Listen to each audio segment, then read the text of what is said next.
photo safaris and doing on-site research to just live and feel and get the experience of New York, so it all made its way back into the game. As we fought our way through the 12 New York multiplayer locations, including historic churches, parking garages, and a busted-up waterfront, we tried out all of the Nanosuit's new tricks.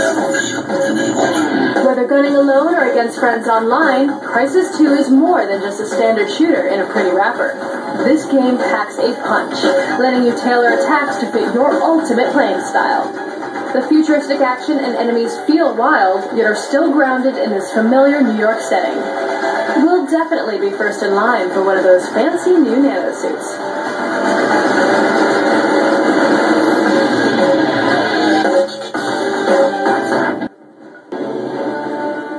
Of uncertainty, when Darkspawn threatened to overwhelm the world as we know it, a new hero emerges to lead his people away from the horror and misery known as the Blight.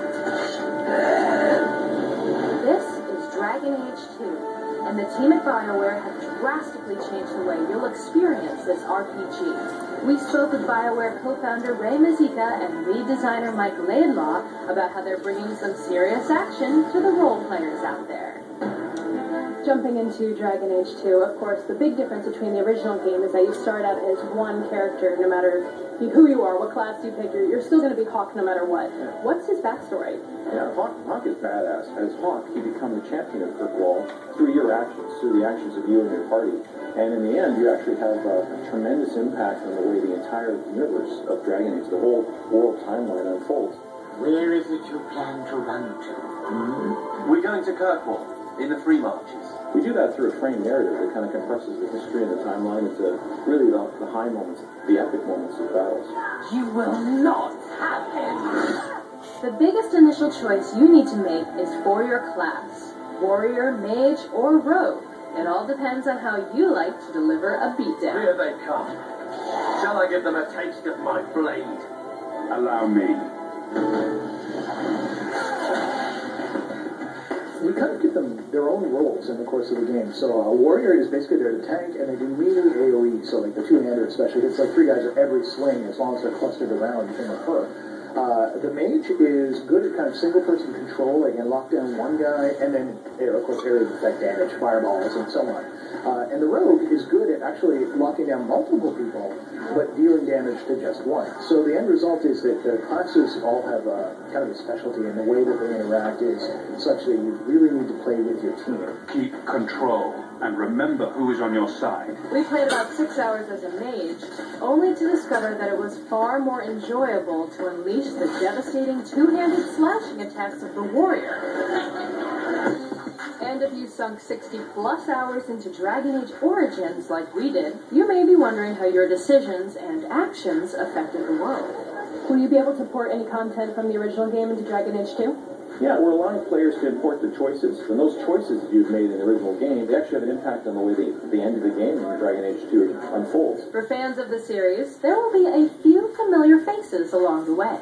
You actually get to meet some of the characters who played those key roles at key moments during the events of the end of Dragon Age Origins. The first thing you actually see in the demo is Isabella, and Isabella joins Hawk in this adventure, and you know, constantly is making references to the time in Denerim, and oh, you're Ferelden, I just know the look, and so on. You're not thinking of bringing feelings into this? So there's some nice, you know, kind of callbacks to the things you would have encountered in the course of Origins. The area that BioWare has made the most drastic changes to is the combat system. Previously, this was the most complained about aspect of the original game. But now, the action comes instantly. We've knocked off all the really kind of slow bits. So responsiveness has kind of been our watchword. It's basically you push a button and something awesome happens. You can actually duck projectiles, you can get out of the way of different attacks, and that's fun. You know, it allows you to take control of the actions.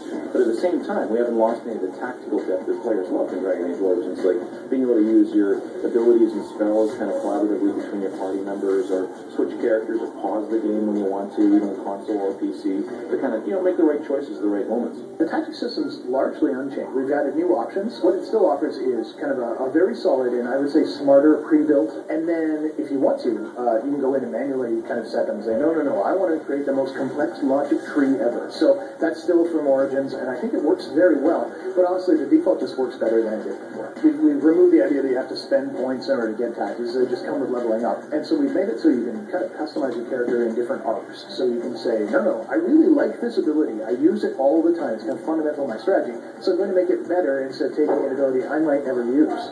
It means that you can focus, specialize, really bring your character into, no, keep these things super hard.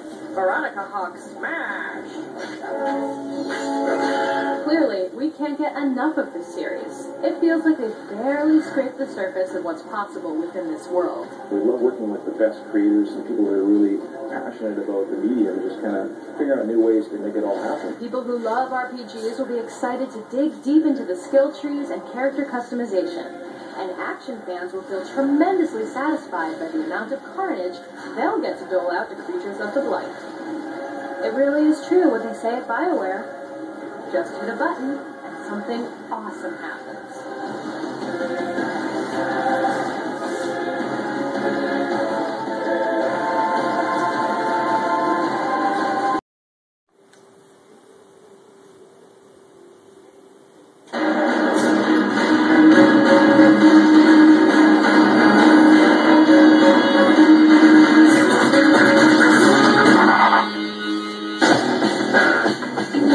Post-apocalyptic games, this is Apocalypse Now. In the latest MotorStrom game, you race through raging storms, collapsing skyscrapers, and angry earthquakes, but don't let a few natural disasters stop your fun.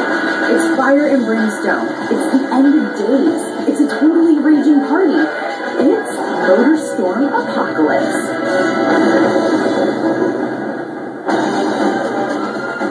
If you've played the previous MotorStorm games, be prepared for something a little different this time. Instead of flooring it through jungles and deserts, Apocalypse sticks to the city limits. The dirty urban visuals are still as arresting as what you'd expect from a MotorStorm game, but even better than the great-looking backgrounds, the amazing events that keep happening right in front of you. Earthquakes rip the city apart, causing new race routes to open up and old paths to close. The remaining rubble makes for jagged tracks that basically create an all-new genre, a mashup of street racing and off-road racing. And just crossing the finish line first isn't enough to win in this game. You have to keep your pedal to the metal in order to outrun the crazies and to stay one step ahead of Mother Nature.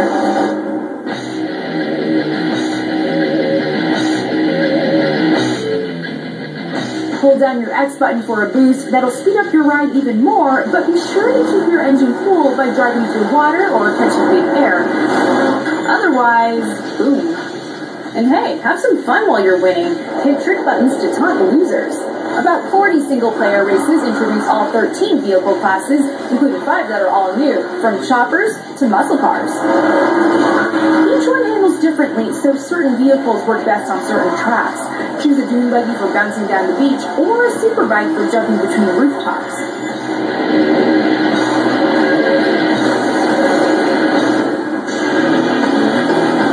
With SUVs and ATVs in the same race, the sparks fly. A big part of the fun is knocking opponents out of the way. You can even ram sideways if you need a little more elbow room. Dude, invading my personal space bubble much? When your hood breaks off, you know you're doing it right.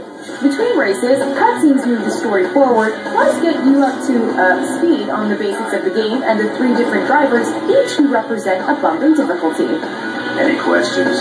The story stays fun, but never takes itself too seriously. It's the end of the world, and you won't find video games.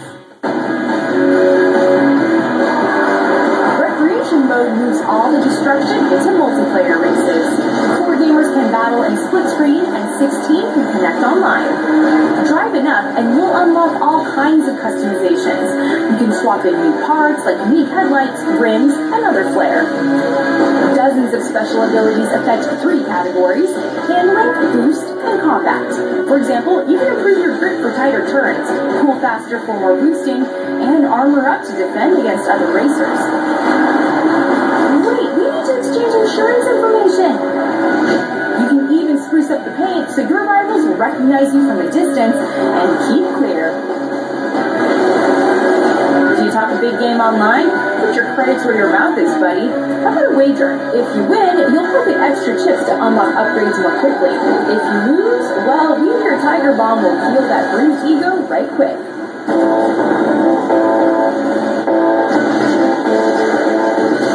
There's an unprecedented amount of action in Apocalypse. It just amps up the excitement since you never know what's past the next corner. With so much happening all around you, the sense of depth looks even better in 3D on a supported TV. While you're waiting for the game's full release, go for a test drive with the demo coming soon. MotorStrom Apocalypse delivers action as big as its name as the ground rumbles, buildings tumble, and losers crumble. It's the end of the world as we know it, and I feel fine.